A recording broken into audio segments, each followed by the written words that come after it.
নীতি হবে এমন কোনো ইয়ে নাই মানে আসার পরে হ্যাঁ হবে না। এইগুলোর প্রাইস কত করে?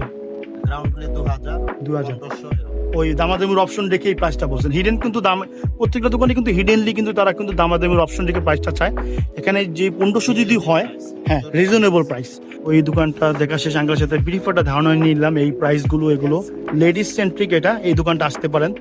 আর দোকানের নামটা হচ্ছে আঙ্কেল বেস্ট প্রোডাক্ট। তো এখানে আঙ্কেলকে পাবেন। আর আঙ্কেল এখানে আরো লোক তো আছে না? আঙ্কেলের লোক আছে তো ভাইয়া আছে না? তো এখানে আরেকটা দোকান দেখতেছি এখানেও দেখা যাচ্ছে অল কাইন্ড অফ এক্সপোর্টের কিছু ইউনিক স্টাইলের। আসসালামু আলাইকুম ভাইয়া। এখানে কিছু এক্সপোর্টের কিছু ইউনিক স্টাইলের এগুলো কি সব এক্সপোর্টের ফ্রেশ ওয়াটার আছে না? এগুলো প্রাইস কত করে আনুমানিক? আনুমানিক ধারণার জন্য আমাকে মিনিমাম আর ম্যাক্সিমাম প্রাইসটা বলেন আমাকে। 600 করে। দামাদামির অপশন তো আছে এই প্রাইসের পরে। এখানে দামাদামির অপশন আছে। আমরা অনেকগুলো দোকান কিন্তু দেখা শেষ।